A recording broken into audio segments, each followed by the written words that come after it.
Oh my god. Okay. We are here to talk about stand triggers in a new segment we like to call How to Vangood. where we are going to talk about basic things in Vanguard that should be known, but surprisingly aren't. Yes. For example, fields are set up like so. Game is nearing its end. So what should one do?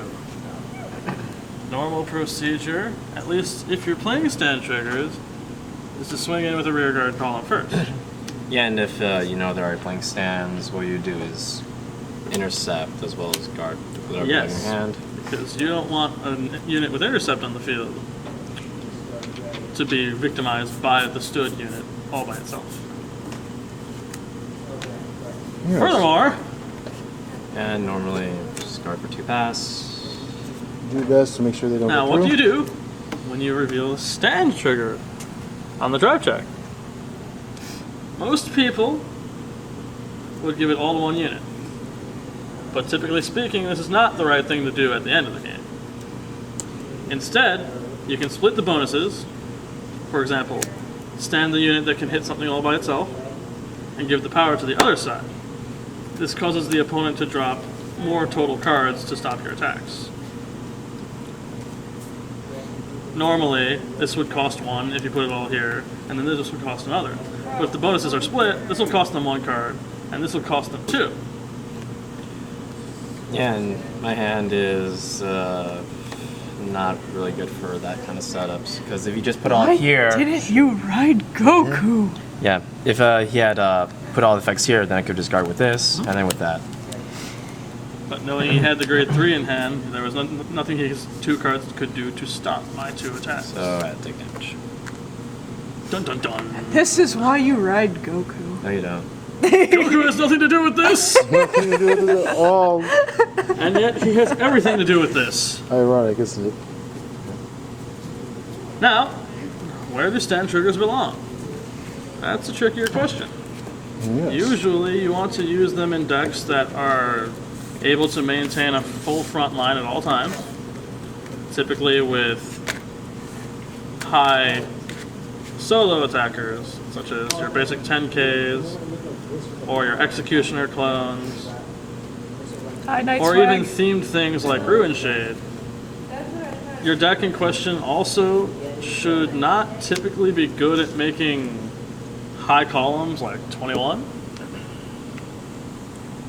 because those are better suited for critical triggers.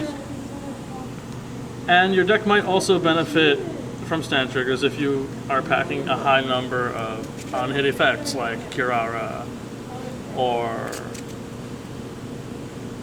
Kirara. Or Marvelous Honey, if you want to use that. Something like There are that. more decks that pack on-hit effects than others, like Dark Irregulars or soon-to-be Genesis. All the on-hits. I always find stand triggers to be such a mixed bag.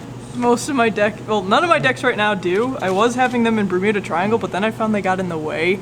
Mostly because, like, it'd be like, oh, I'm going to have whatever her name is, the slutty pirate hooker, who bounces into your hand. It's, oh, hey, I'm going to hit with her, and then I'm going to hit with this person in my van, who happens to have the bounce effect, and oh, I get a stand trigger, and she's the only one who's rested, because I was planning to have her come back up.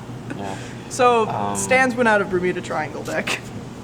And we tried other kind of new weird things like a crit force stands with inherent draws.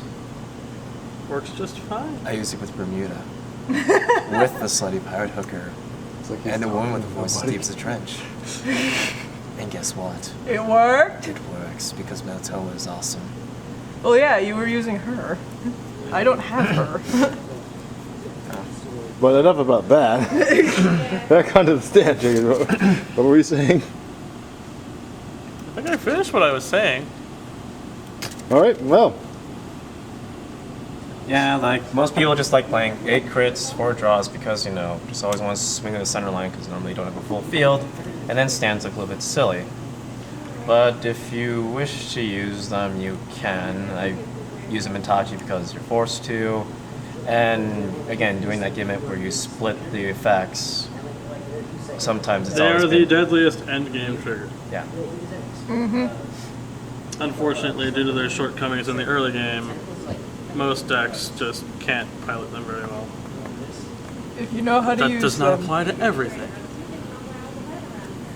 if you know how to use them because you can kick someone's ass with them so hard.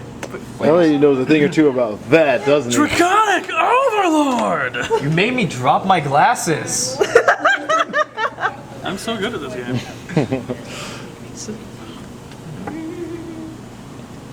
Counterblasted Draco Overlord. Standing. So painful. Well, I guess that's everything for the stand triggers. I guess could be back next time with another listen in how to Vangood. Good. Say bye, everybody. See you later, Scrub Lords!